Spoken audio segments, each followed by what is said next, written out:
Hi everyone, I just wanted to create this quick video to tell you a bit about the Gatekeeper process again. I had a question around that, so hopefully this will answer the question, and I also have uploaded the Gatekeeper request and everything else related to that to your module page on my SACAP, which you see here. I'm looking at this and I'm having the view of a student, Sumaya, so that it's the same, hopefully it's the same that you would see when you go in.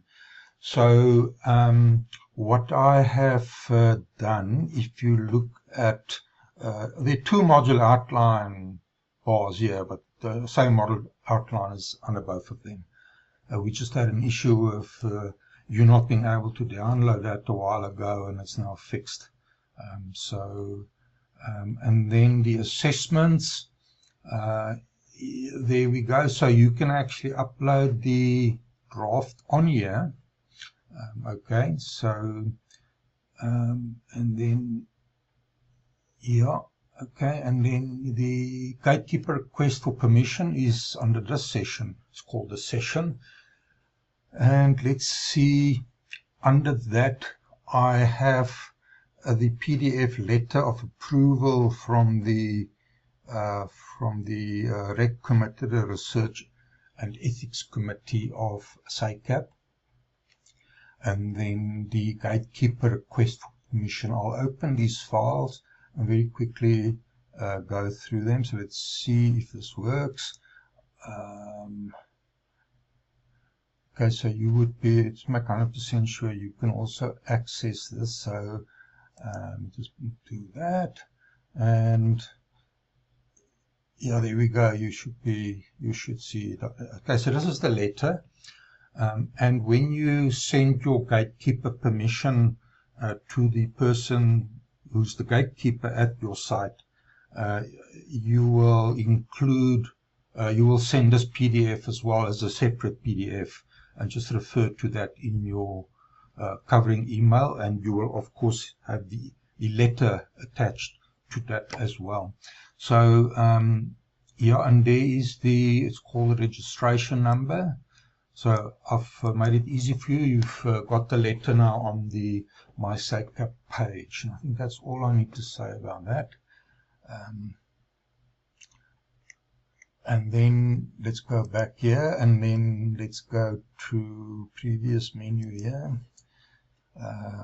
and I need to go research paper template. Oh, this is, let me just go back to sessions then. I still sometimes have a bit of a wobble when I navigate this site. So the under the Gatekeeper request, here is the Gatekeeper request for permission Word document, because you still need to make your changes if you haven't done so already. So this kind of is relevant to people that haven't yet submitted to a Gatekeeper. So Gatekeeper request, I think it's going to ask me to save the document. So let's just see there. Okay, well, let's save. And then I will open it at the bottom here. And then let's see what comes up.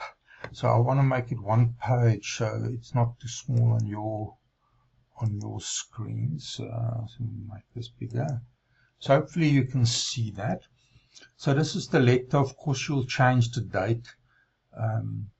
And then it's to conduct research at Cigna or whoever you need to put in there as the name.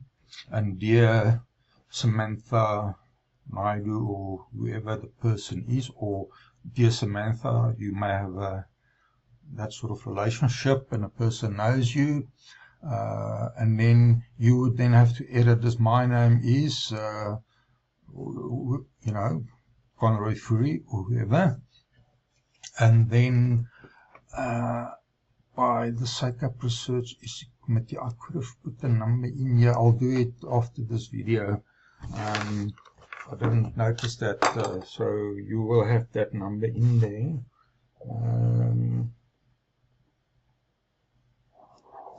Okay, so then the letter, you need to change the letter to fit your profile, your phone number, and of course your email, and then you would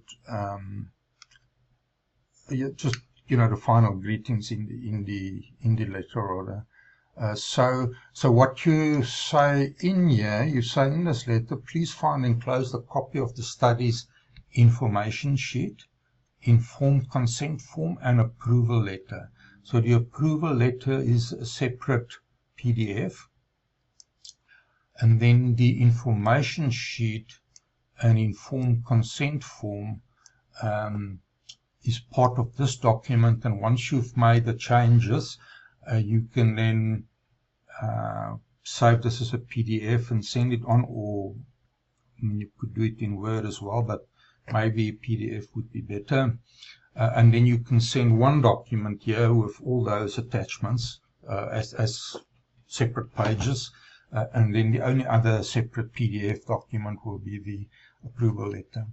Okay, so I'll come back to what the Gatekeeper must do. So here is the project information sheet. Okay, and and you need to change that as well to fit your information in there. And then yeah, I've already put the number in there, so why don't I just do that quickly? Well, I've got you online. I'll just save this copy. Where was that? Okay, so reference number. Okay, there. And paste that. Okay, there it is. Okay, and yeah, so there are the consent form and everything that will send to the Gatekeeper as well, because this is what you will use once they've given permission to approach the particular participant or participants. So I think a couple of weeks ago, whether it was the first or the second supervision session, we spoke about the Gatekeeper letter, and you had me cornered there at one point. I didn't quite know, but in other words, where will the Gatekeeper sign?